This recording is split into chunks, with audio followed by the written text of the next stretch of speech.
What if the most powerful thing a woman can do after heartbreak is begin again, without apology? I'm Tina Leigh, mom, dreamer, and proof that life after 50 is anything but boring. Dating Grace isn't your soft-focused fairy tale version of dating. If you're ready for messy, honest, and maybe a little wild, you're in the right place. This is Dating Grace by Tina Leigh.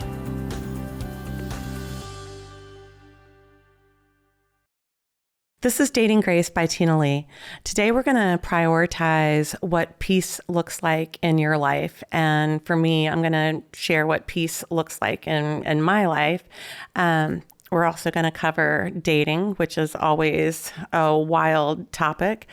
We're also going to talk about doing things like for yourself, things that matter, really prioritizing you in your new life. And one thing that I'm going to talk about is that I booked a trip to Spain on Saturday, and I'm going solo. So doing things that are new experiences, new you, your new life.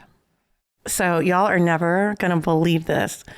This weekend, a 34-year-old slid into my DMs, and I was like, whoa, wait 1 second here. Like, cute as he can be. I was like, do you actually realize how old I am? And he was like, yeah. And he was like, I don't care. He was like, do you care? I said, I'm not sure if I care. I'm not quite sure what to make of it, considering, I am in my early 50s, and this very handsome younger man is 34. So we ended up exchanging a lot of text, and then because I was more or less housebound this weekend. My kids have been sick, so we were taking it easy and staying home. And I was still texting with this handsome man, and I said, do you want to do something absolutely radical? And he was like, what? And I was like, talk on the phone. And we ended up talking on the phone for a couple of hours, and really just learned a lot about each other's situations, just who we are as people. He's definitely an old soul. I really did enjoy talking to him, and we just kind of left it as, that we'll text or chat again soon, and hopefully meet up and go to lunch or go to dinner. So we'll see what that brings, but one day at a time. That's kind of my life approach right now. With divorce comes so many changes, and, this whole radical thing of, hey, do you actually want to talk on the phone? Because it seems like there's so many people that just don't even connect that way anymore. But divorce itself is radical, and it brings all sorts of changes to your life. Like, I will say, this hair, I wasn't blonde like this when I was married, and it came about going through my divorce. So did a little lightning there just to kind of have that refresher.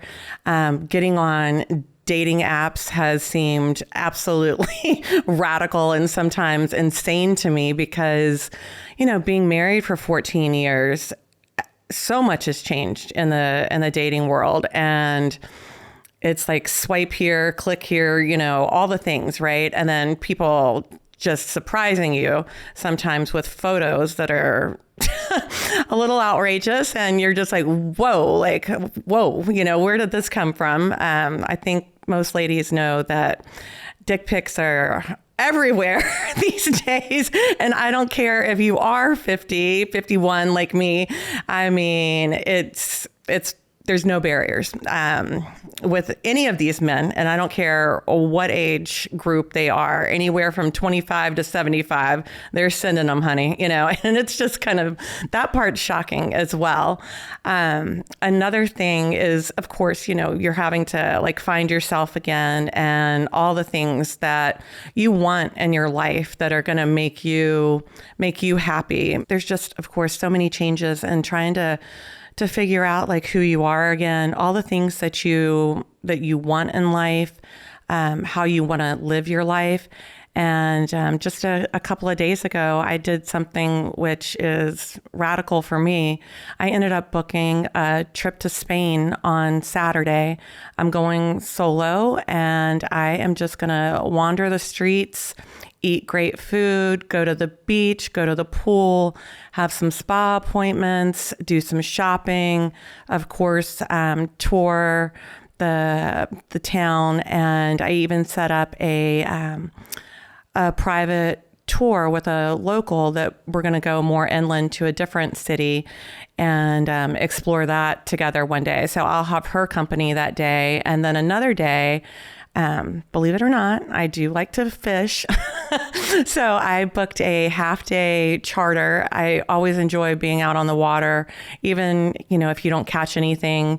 If the water's still warm enough, I like to just jump off the boat and jump into like the deep water and swim around and hang out. So I'm really looking forward to that experience as well. I think to share with all of you who have gone through divorce, who are recently divorced, I think it's so important. And it might not be a trip for you, but it's something that you really want to do for yourself. And I think with this, it's going to be a confidence booster. It's also going to allow me to explore an area I've never been to. I'm going to have to rely on the generosity of strangers and, their advice and the things that they're telling me to go see or restaurants to go to, et cetera. But I'm completely open to all of that. And I also really want the time to just have that peace, that quiet within myself so that I can really start, going through some of these layers of the new me and still working towards what my goals are in the future. And of course, dating Grace is going to completely be at the forefront because I believe passionately in this entire podcast, in the coaching sessions that I'm going to be doing.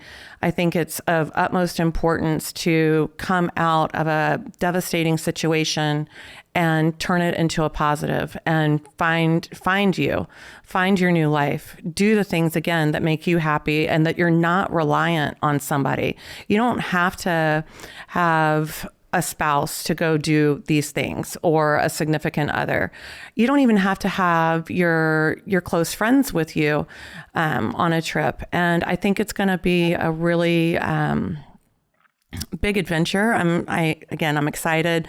I am going to journal my time while I'm away on this trip, starting from while I'm packing, and see what my emotions are then as I get ready to leave for Spain on the plane on the way there. And then when I land, everything that I'm doing, I'm going to be, making notes and talking or writing down the experiences so that then I can talk with you guys and share what it was like to be on the trip and kind of what each day brought for me.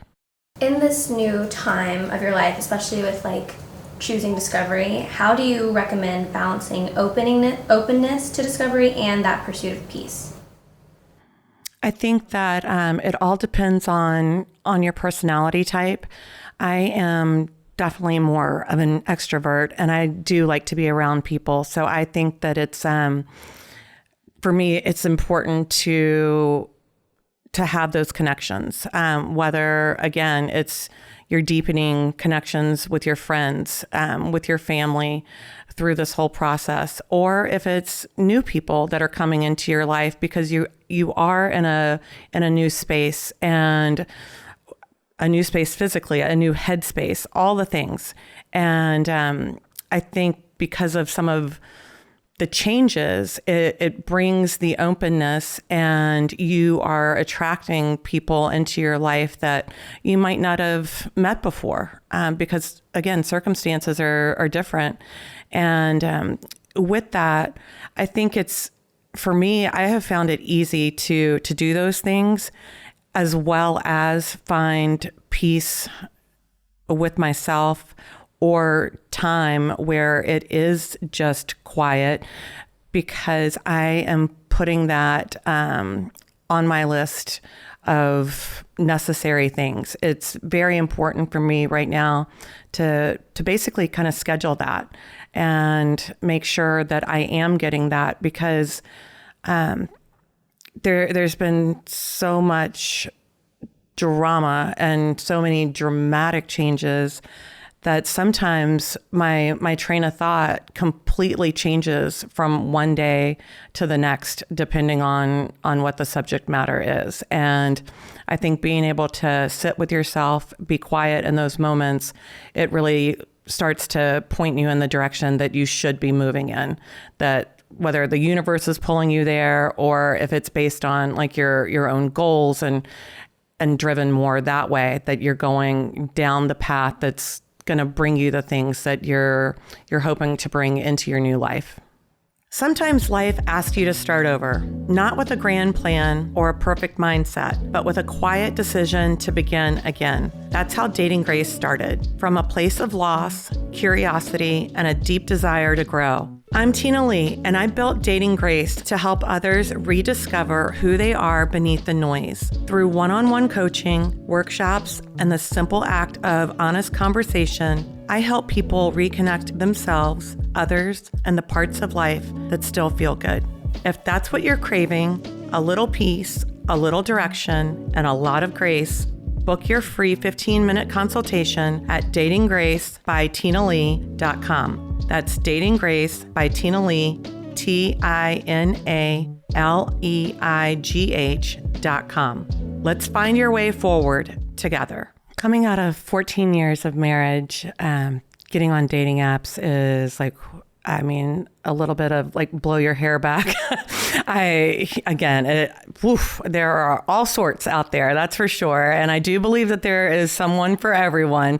But sometimes what's coming across on my screen, I'm like, whoa, have you even like looked in the mirror? Like, I don't think we're really a match. But you know, it is what it is. And it's definitely, I think with the apps, you do have to spend some time with it. You have to weed through all of the ones that you're just like, this person has got to be joking. There's no way that we would ever even probably, cross the same path, let alone date. And anyways, it's been wild from that perspective. But what I will say is that, putting the time in, you can help yourself weed through the crazies and hopefully drill down to someone of substance and someone that you are maybe attracted to in, some form or fashion. The first person I dated, I had taken a fair amount of time from when my ex-husband delivered the news that he wanted a divorce to when I actually went out on a first date. So that was April of 24 that he delivered the news, and I did not start dating until late January or February of 25. And the first person I dated, I was just trying to do something completely radical. Again, here we go back to the word radical today. In that I told my bestie that I grew up with, I said, I am so done with Rich. I can't even stand it. And so I showed her this picture and she goes, well, he's cute, but he doesn't look rich. And I was just absolutely dying. He was a nice guy, or so I thought. It's kind of one of those things. People, they always show you their true colors, and by the fourth week, there it was. And there was a fair amount of gaslighting going on, to the point that he had a job that required a lot of hours, and he had to get up early for work. So his schedule, he would have to get up around 4 or 4:30, which that's just not what time I have to get up in the morning. I don't have to get up until typically like 6:30. And he would work 12-hour days. And this particular evening, there was a basketball game on that I wanted to see the end. And I was like, do you mind if we just put dinner off? I want to see the end of this game. Well, as it turned out, it went into overtime. So it turned out to be longer than expected. At this point, like, I could have cared less about like having dinner. And I always kind of forget that sometimes, because men, of course, they always want to eat. And so I said, do you want me to go ahead and get dinner started? He was like, yeah, I thought you'd never say that. And then we ended up having a normal dinner. But as soon as dinner was over, something just flipped, and he like flipped a switch on me. He started yelling at me in my own house. He said to me, he goes, what exactly do you do? He goes, I know I bust my ass and I get up at, 4 o'clock in the morning, this, that, and the other. I mean, he's like just coming after me. And I told him, I said, look around. I was like, this shit just doesn't happen on its own. I was like, you need to back off. And I said, I really don't appreciate what you're saying whatsoever. And it got worse from there. I mean, he basically was giving me the speech of, he expects dinner on the table at a certain time. He expects, the evening to go a certain way, and he can't stay up late because he has to work and all these things. Right. And it, again, he was yelling at me, and I sat there and I listened. And as soon as he finished, I said, that's enough. I was like, I have heard enough. And I said, you're not going to stand here and yell at me in my own home. I was like, you need to go. And that pretty much was that with him. In the meantime, before I'd met this guy, there was a Australian that had messaged me that lives in Charlotte. Very cute. And silly me, I thought I was sending the screenshot to my bestie. And I actually sent it to this guy. And then he texted me immediately. He was like, who is that? He said, is that your ex-husband? And I said, he only wishes. So I accidentally sent the picture of the Australian to the guy that I had just kicked out of the house instead of to my bestie. But yeah, so ladies, be careful with who you're texting. Sometimes before you know it, you're actually sending something to the wrong person. So yeah, that was an experience with that guy. And my friend was like, I think you need to forget the, I'm going to date like some poor guy stuff. And I was like, what are you talking about? She was like, it doesn't seem to be working for you.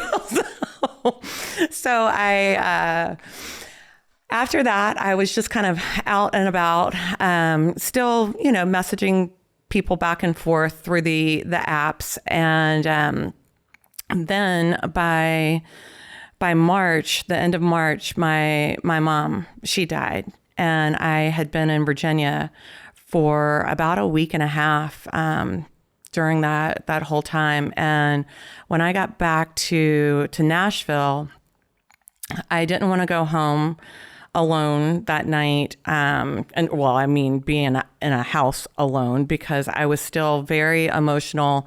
My kids were with my ex, and I went out to dinner by myself, and I didn't want to sit at a table. So I sat like at the corner of the bar, and I had ordered dinner. I was talking to a friend on the phone, and everything was just really quiet. And of course, I looked terrible because I'd been crying my eyes out. I had on a trucker hat and just, super, super casual, right? And next thing I know, there's somebody that's kind of like winking and cheersing me from down the way. And I just thought to myself, I'm like, you have got to be joking me right now. I just got home from a funeral. I look like dog shit. And here we are, and anyways, it turned out to be one of those that we did chat. He was so much fun. I mean, we just completely hit it off. It was kind of, fast and furious. Like in the beginning, like the next thing I know, I was down at his lake house for a weekend and had the best time. We did some other fun things together in Nashville, like a concert one night, etc. But it kind of dipped off as quickly as it started. He was someone that was coming out of a long-term dating relationship of 8 years, and they had only been broken up for a couple of months. And then in my situation, of course, coming out of a 14-year marriage. And one thing that really did annoy me about the conversation was, instead of just being completely upfront with me and saying, you know what, there is this possibility that I'm going to be getting back with my ex, or whatever the case was that was going on, that he put it to me as, we both need to heal. And I quickly, this is something I'm learning through this whole process, to speak up for myself, like in the moment, not sit there and stew and think about it later. And I said, you don't have the right to tell me if I need to heal or not. I was like, you can talk about yourself and what you feel that you need, but I said, don't speak for me. And I told him, because I really liked him at the time, that I said, I might obviously need to heal. I was like, I just lost my mom on top of going through a divorce. I said, but what I know is that I really do like you. And I don't think that you run the opposite direction from that. I think you actually run towards that, move towards that. Like you don't get scared and just take off. But so that's how that kind of situation went down. It's one of those deals, though, that I have run into his ex's friends a couple of times, and it's been a little interesting when I've seen them, to the point that I did run into one of their mutual friends, and next thing I know, the ex-girlfriend, who is now his girlfriend again, she is sending me messages on Messenger, and I couldn't even believe it. And she said, when's the last time you heard from him? And I was just so taken aback, and I was actually just irritated. And I said, wouldn't you like to know? And she got her ass on her shoulders as soon as I said that. And it kind of went from there. And I said, oh, and by the way, I said, I really like the lake house. And she responded to me she was like you've been there, crazy. And I said, well, I helped him put in the new kitchen appliances. I named a waitress in the nice restaurant that's in town. And she goes, oh, well, okay, I guess you have been there. And then she proceeded to tell me that, that he lies, etc. She tried to, I guess, make me upset by saying that he was seeing somebody when he was also seeing me before he and his ex-girlfriend got back together. And I told her, I said, I don't know why you're spinning your wheels with all of this. I said, you two were broken up. And I said, he had every right to do whatever he wanted to do. And I said, and by the way, you're the one contacting me, because she was like, you just need to stop it, this, that, and the other. And I was like, you contacted me. And I did throw a little bit more salt in the wound. And I said that, it's going to be really interesting. I said, my new gig that I'm working on, I said, believe me, I said, this story is going to be part of Dating Grace by Tina Leigh. And I guess he then heard that. Next thing I know, he's ringing my phone and saying, who in the fuck do you think you are? And I said, excuse me? And I just told him, I said, I don't know what your problem is. I said, but it's your ex-girlfriend, or I guess maybe now your girlfriend again. She's contacting me. I said, y'all need to leave me alone. I said, and now look at you. I said, you're calling me this morning. And he kind of flipped out, thinking that, I was going to possibly expose like his privacy, etc. But no, it's more about the story and not about the person's name. So that was kind of my second dating experience, if you will, like where I saw somebody for about a month or so. And then I ended up meeting somebody that we dated for, I want to say roughly 3 months or so, somewhere, maybe not quite that long.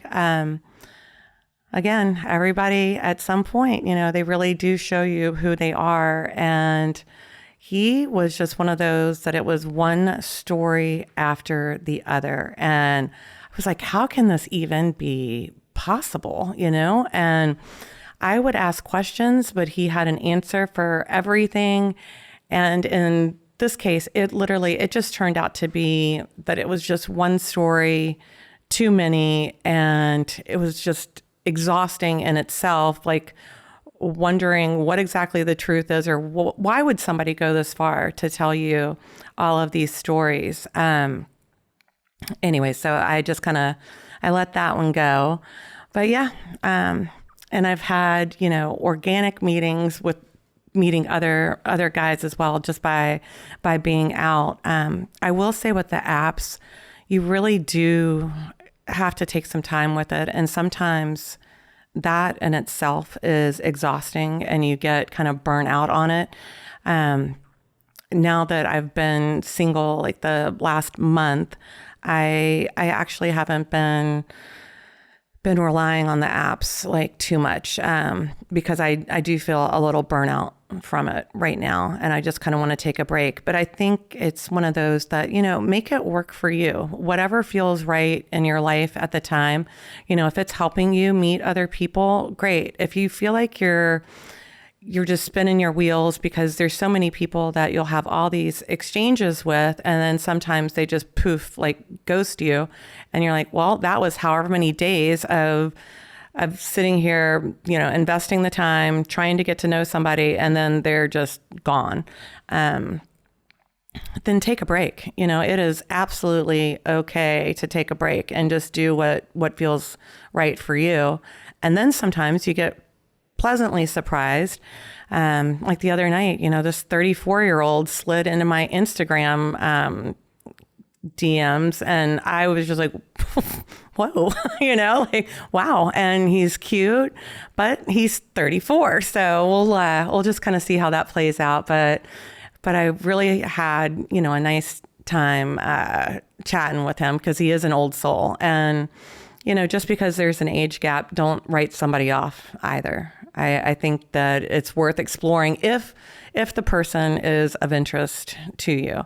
Again, I'm not sure if I'm really into dating somebody that's almost 20 years younger than me, or if I'm more interested in the fact that, we get along. It's easy to talk with him, and maybe it's just more of, you get your buddy with benefits. I'm not sure where to put it right now, but it'll show itself too. It'll all come, and I'm just trying to take things one day at a time.